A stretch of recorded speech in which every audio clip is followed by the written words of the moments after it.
சுடர், இப்படி அமைதியா இருந்தா என்ன அர்த்தம்? என்னன்னு சொல்லு. இல்லம்மா, இந்த வீட்டுல என்ன யாருக்குமே பிடிக்கல. எல்லாருமே நான் எழில் சார பிளான் பண்ணி கல்யாணம் பண்ணிக்கிட்டேன்னு நினைச்சு கோவமா இருக்காங்க. என் கூட அவ்வளோ அட்டாச்மெண்டா இருந்த குழந்தைங்களே நான் சமைச்ச சாப்பாட்டை சாப்பிட மாட்டேன்னு சொல்லிட்டு போறாங்க.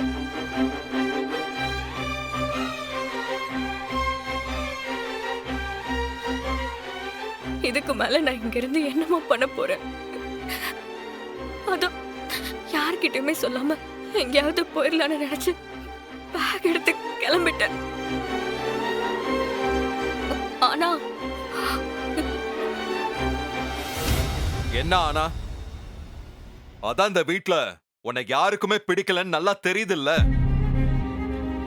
குழந்தைங்களும் நீ சமைச்ச சாப்பாட்ட சாப்பிட மாட்டோம்னு உன் முகத்துல விட்டு எறிஞ்சாங்கல்ல.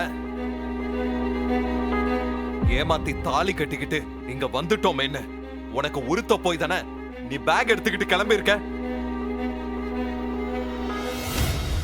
அப்புறம் எதுக்கு போனவ திரும்பி வந்திருக்க? முதல்ல கிளம்பு. Go out, I said.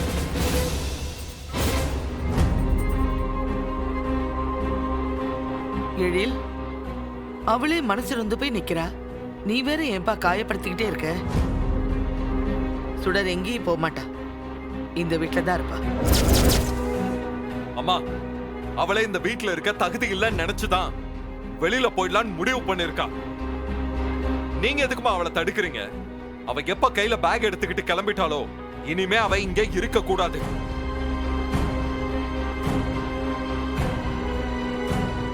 சுடர், வெளியில போ.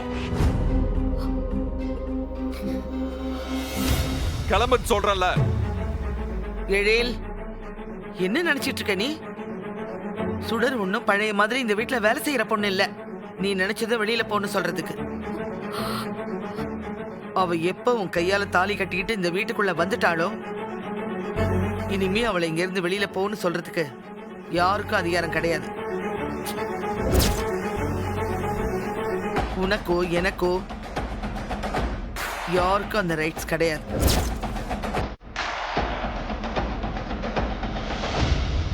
நம்ம குடும்ப வழக்கம் என்னன்னு தெரியல உனக்கு? எந்த ஒரு நல்லதோ கெட்டதோ நம்ம குடும்பத்துல நடந்தாலும் முதல்ல குறி கேட்கறது நம்ம குலதெய்வம் கோயில் இருக்கிற காசி அம்மா கிட்ட தான். அவங்க வாக்கு கொடுத்ததுக்கு அப்புறம்தான் எதையுமே நாம செய்வோம். உனக்கு நடந்த இந்த கல்யாணம் சரியா தப்பா, அது செல்லுமா செல்லாதான்னு முடிவு பண்ணி சொல்ல வேண்டியது அவங்கதான். காசி அம்மா என்ன வாக்கு சொல்றாங்களோ அதுபடிதான் நாம நடக்கணும். சரிம்மா, அப்படின்னா எதுக்கு நம்ம வெயிட் பண்ணிக்கிட்டு இருக்கணும்? நாளைக்கே நம்ம குலதெய்வ கோயிலுக்கு கிளம்பிடலாம்.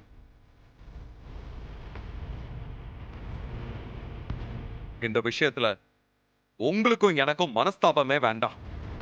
இத பத்தி நாம காசி அம்மா கிட்ட கேட்டுருவோம். சரிப்பா, நீ சொல்றபடி நாளைக்கே கிளம்பிடலாம். இந்த பிரச்சனைக்கு என்ன முடிவுன்னு தெரிஞ்சாதான் அடுத்து என்ன பண்ணலாங்கிறத நாம யோசிக்க முடியும்.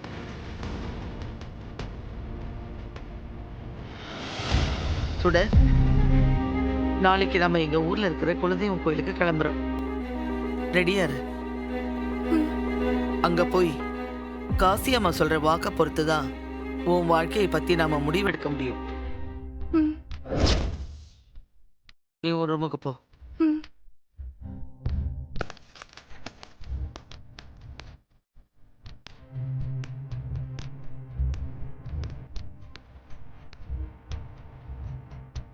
எல்லாரும் போய் படுங்க.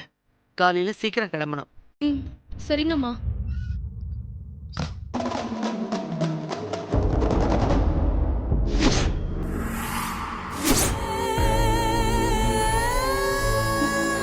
என்னம்மா இது? கனகவல்லி அம்மா காசி அம்மா கிட்ட போய் குறி கேட்கணும்னு சொல்லிட்டு போறாங்க. அங்க என்ன நடக்கும்னு தெரியலையே. இந்த கிழவி எப்பவுமே இப்படிதான் எதையாவது ஒண்ணு சொல்லி குழப்பிக்கிட்டே இருக்கும். பாப்போம் என்னதான் நடக்குதுன்னு.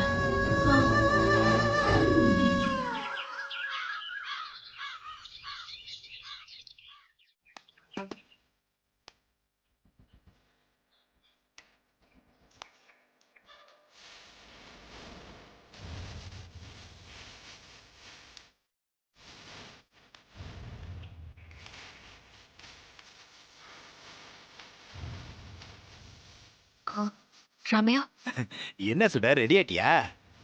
நான் ரெடி ஆயிட்டேன்.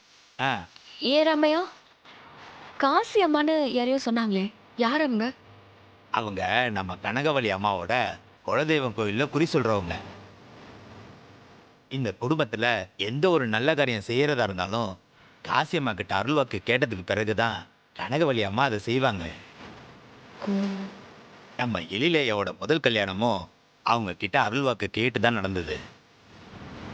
எழிலியாவுக்கு என்னதான் இந்து அம்மாவை பிடிச்சிருந்தா கூட கனகவள்ளி அம்மா போய் காசி அம்மா கிட்ட அருள்வாக்கு கேட்டதுக்கு அப்புறம் தான் இந்த கல்யாணத்துக்கே ஒத்துக்கிட்டாங்க. அவ்வளவு ஏன் இந்த கல்யாணத்துக்கு காசி அம்மா அருள்வாக்கு சொன்னதுக்கு அப்புறம் தான் கனகவள்ளி அம்மா ஒத்துக்கிட்டாங்கன்னா பார்த்துக்கேன். காசி அம்மா வாக்கு சொன்னா அந்த கடவுளே வாக்கு சொன்ன மாதிரின்னு அம்மா என்கிட்ட அடிக்கடி சொல்லிக்கிட்டே இருப்பாங்க. அங்க வந்து பார்த்தா உனக்கே எல்லாமே தெரிய போகுது. இன்னும் கொஞ்ச நேரத்துல அங்க போறோம். அப்புறம் நம்ம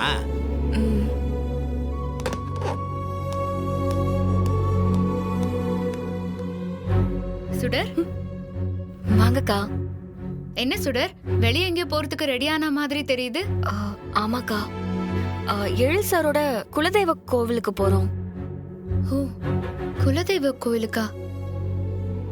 அங்க காசி அம்மா இருப்பாங்களே. எப்படி கரெக்டா சொல்றீங்க? உங்களுக்கு எப்படி தெரியும்? அது இந்து என்கிட்ட அடிக்கடி அவங்க குலதெய்வ கோயிலை பத்தியும் அங்க இருக்கிற காசி அம்மாவை பத்தியும் சொல்லியிருக்காங்க. ஓ, அவங்க மூலமா தான் எனக்கு காசி அம்மாவை பத்தி தெரியும். அம்மா, என்ன விஷயமா அங்க போறீங்க? ஏதோ கல்யாண விஷயமாக்கா. எனக்கும் எழில் சாருக்கும் இந்த கல்யாணம் செல்லுமா செல்லாதான்னு காசி அம்மா கிட்ட அருள்வாக்கு கேட்க எல்லாரும் குலதெய்வ கோயிலுக்கு போறோம். ஐயோ, நம்ம கஷ்டப்பட்டு இந்த கல்யாணத்தை நடத்திருக்கோம். இப்போ சுடருக்கு இருக்கிற ஒரே சப்போர்ட் அத்தை தான்.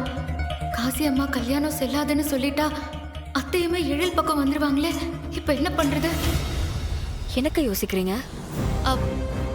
இல்ல, சப்போஸ் காசி அம்மா உங்களோட கல்யாணம் செல்லாதுன்னு சொல்லிட்டா நீ என்ன பண்ணுவ சுடர்?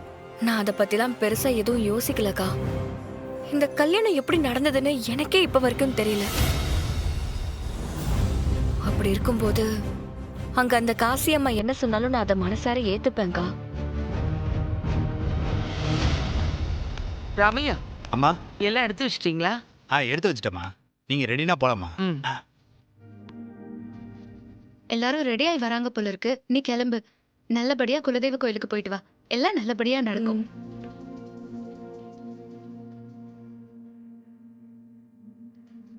வாங்க, எல்லாரும் செப்பல் போட்டுக்கோங்க.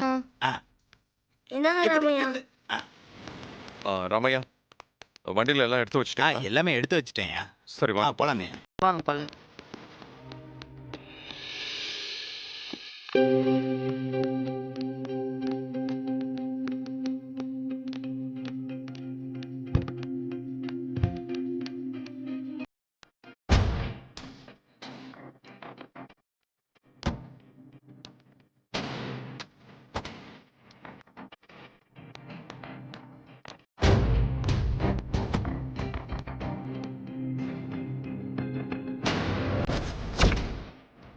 உன் கழுத்துல எழில் கட்டின தாலி இன்னைக்கு ஒரு நாள் தாண்டி இருக்க போகுது.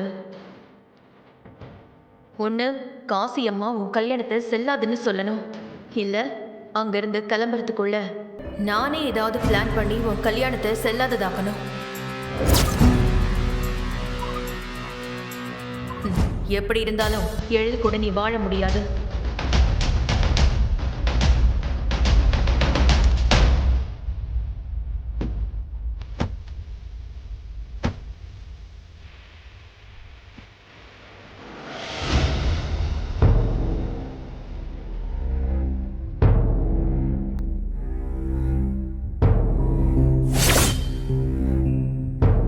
என்ன சுடர், வாமா போலாம், வா.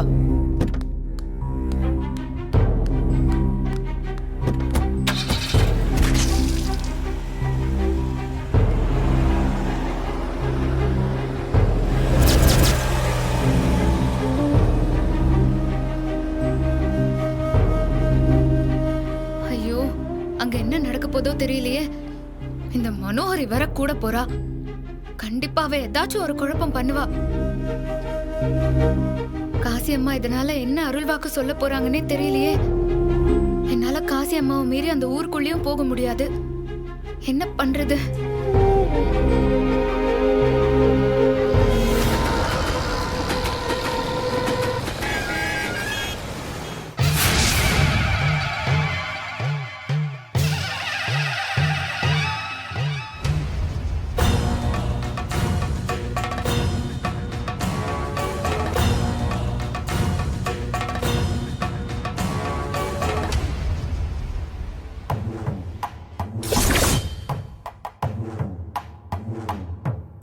ஏங்க எவ்வளவு நேரம் இங்கே நிக்கிறது? நான் தாலி கட்டினது என் முறை பொண்ணுக்கு. இதுக்கு எதுக்கு தேவையில்லாம பஞ்சாயத்து கூட்டிருக்கீங்க? ஏய், எங்க வந்து சவுண்ட் கொடுத்துட்டு இருக்க? செவனேன்னு பள்ளிக்கூடம் போன புள்ளைய கூப்பிட்டு தாலி கட்டிட்டு என்னமோ யோக்கிய மாதிரி பேசிக்கிட்டு இருக்க. காசி அம்மா வந்து உத்தரவு கொடுத்த பிறகுதான் நீ பண்ண கல்யாணம் செல்லுமா செல்லாதான்னு அப்பதான் தெரியும். என்னது? காசி அம்மா வந்து உத்தரவு கொடுக்கணுமா? என் கல்யாணம் செல்லுமா செல்லாதான்னு முடிவு எடுக்கிறதுக்கு அவங்க யாரு? ஏய், ரொம்ப பேசிட்டு இருக்க நீ. காசி அம்மா தான் இந்த ஊரை காக்கிற காவல் தெய்வம். அவங்கள பத்தி ஏதாவது பேசுன சங்க எடுத்துருவோம் பாத்துக்க. இந்த ஊருக்காகவும் இங்க வாழ்ற ஜனத்துக்காகவும் கடைசி வரையும் கல்யாணமே பண்ணிக்காம கடவுளா வாழ்ந்துகிட்டு இருக்கவங்கடா எங்க காசி அம்மா. அவங்க வந்து உத்தரவு கொடுத்தா தான் இந்த ஊர்ல எந்த கல்யாணமும் செல்லும்.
மா, இதோ நிக்கிறான் பாருங்க.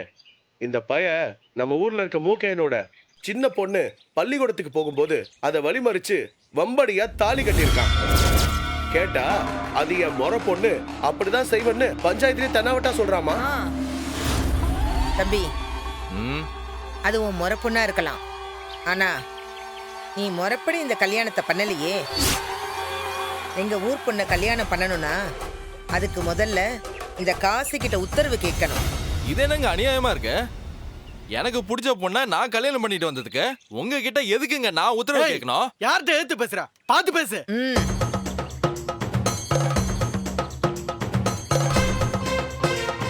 சரி, நீ என்கிட்ட உத்தரவு கேட்டிருக்க வேண்டாம். நீ தாலி கட்டி இருக்கிற பொண்ணு கிட்ட உன்னை கல்யாணம் பண்ணிக்கிறதுக்கு மனசார விருப்பம் இருக்கா இல்லையான்னு கேட்டியா? நான் தான் அவ என் முறை பொண்ணுன்னு சொல்றேன். அவளுக்கு என்ன பிடிச்சாலும் பிடிக்கலனாலும் எனக்கு அவளை கட்டிக்க எல்லா உரிமையும் இருக்கு. இங்க பாருமா, இந்த பையன் உனக்கு முறை பையனா? ஆமாங்கம்மா. இவனை உண்மையிலேயே உனக்கு பிடிச்சிருக்கா? மனசார இவன் கட்டின தாலியை நீ ஏத்துக்கிறியா?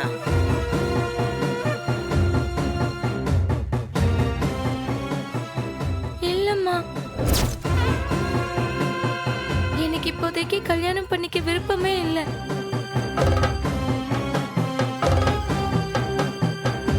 நான் நல்லா படிச்சு டீச்சர் ஆகணும்னு தான் என் கனவு. இவரை நான் சின்ன வயசுல இருந்து மாமா மாமான்னு கூப்பிட்டு பழகிட்டேன். ஆனா கல்யாணம் பண்ணிக்கிற எண்ணம் எல்லாம் இல்ல. அப்புறம் ஏமா இவன் தாலி கட்டும்போது அமைதியா இருந்த? நான் வேண்டான்னு எவ்வளவோ சொல்லி பார்த்தம்மா. ஆனா இவரு என்னை கொன்றுவேன்னு மிரட்டி வம்படியா என் கழுத்துல தாலி கட்டிட்டாரு.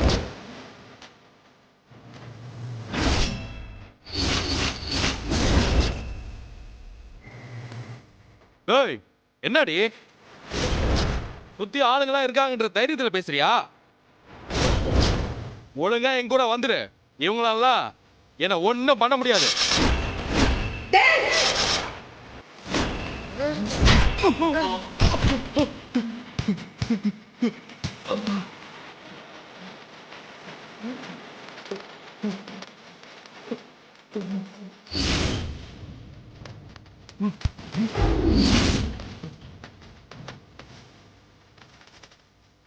சின்ன பையன் நீ யார் முன்னாடி பேசுற?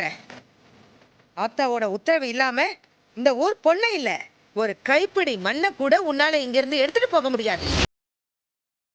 நீ ஏன் ஒரு வார்த்தை உன் வாயில இருந்து வந்துச்சு, உயிரோட இங்க இருந்து போக மாட்டேன். இத பாருமா, உனக்கு இந்த கல்யாணம் பிடிக்கல? இல்லம்மா. இவன் கட்டின தாலி உன் கழுத்துல இருக்க வேண்டாம்ல? வேண்டாம்மா. அப்புறம் என்ன, அவன் தாலிய உன் கையாலேயே கழட்டி இந்த பால் சொம்பல போடு.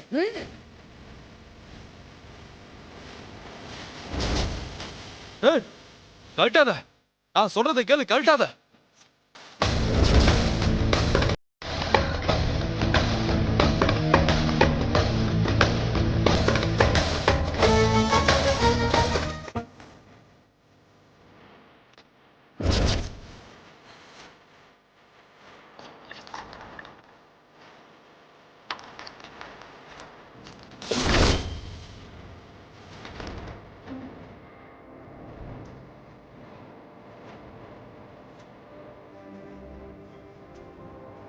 ஏங்க, இப்படி கட்ட தாலியை கோயில் முன்னாடி வச்சு கழட்ட வைக்கிறீங்களே, இதான் நீங்க சாமி கும்பிடுற லட்சணமா? டேய், பள்ளிக்கூடத்துல போய் படிக்கிற பிள்ளை கழுத்துல தாலியை கட்டிட்டு நீ எங்களையே குறை சொல்றியா? இனிமே உனக்கும் இந்த பொண்ணுக்கும் எந்த சம்பந்தமும் கிடையாது. இந்த ஊர் பக்கமே நீ வரக்கூடாது. அத மீறி வந்த உயிரோட இங்கிருந்து நீ போக மாட்ட. ஒழுங்கா போயிடு.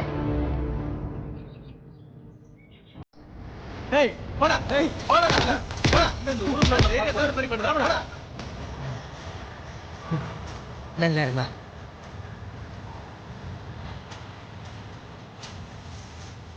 இங்க பாருங்க, எல்லாருக்கும் நான் உன்னை சொல்லிக்கிறேன். இந்த பொண்ணு கழுத்துல தாலி ஏறி இறங்குனத இந்த பஞ்சாயத்தோட எல்லாரும் மறந்து போயிடணும். பாவம், இவ சின்ன பொண்ணு. இது வரைக்கும் இவ கூட எல்லாரும் எப்படி பேசி பழகுனீங்களோ அப்படியே தான் இனிமேலும் தொடரணும். எதுவுமே மாறக்கூடாது. சரிங்க சரிங்கம்மா. போங்க போங்க,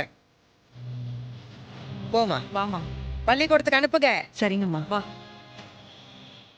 அம்மா அம்மா, மெட்ராஸ்ல இருந்து கனகவல்லி அம்மா குடும்பம் உங்களை பார்க்க வந்திருக்காங்கம்மா.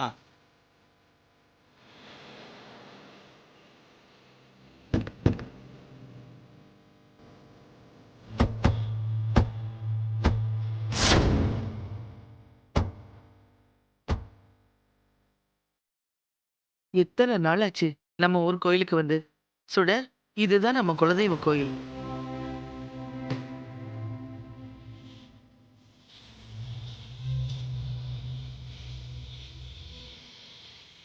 இதோ அம்மாவே வந்துட்டாங்க. வாங்க வாங்க இவங்கதான். வணக்கம்மா. வணக்கம் நல்லா இருக்கீங்களா? ஆசீர்வாதம் பண்ணுங்கம்மா. நல்லா இருப்பா நீ நல்லா இருக்கணும்ப்பா. அம்மா எப்படி இருக்கீங்க? நல்லா இருக்கேங்க. எனக்கு என்னம்மா இந்த ஆத்தாவோட ஆசீர்வாதத்துல நல்லா இருக்கேன். சந்தோஷம். சுடர், இவங்க தான் காசியம்மா. ஆசீர்வாதம் வாங்கிக்க. அம்மாடி ஆசீர்வாதம் பண்ணுங்கம்மா. தீர்க்க சுமங்கலியா இருமா. ரொம்ப நாள் கழிச்சு ஊருக்கு வந்திருக்கீங்க. இப்பவாவது இங்க வரணும்னு தோணுச்சே. சரி சரி வீட்டுக்கு போலாம் வாங்க. சரிம்மா. வாங்க வா.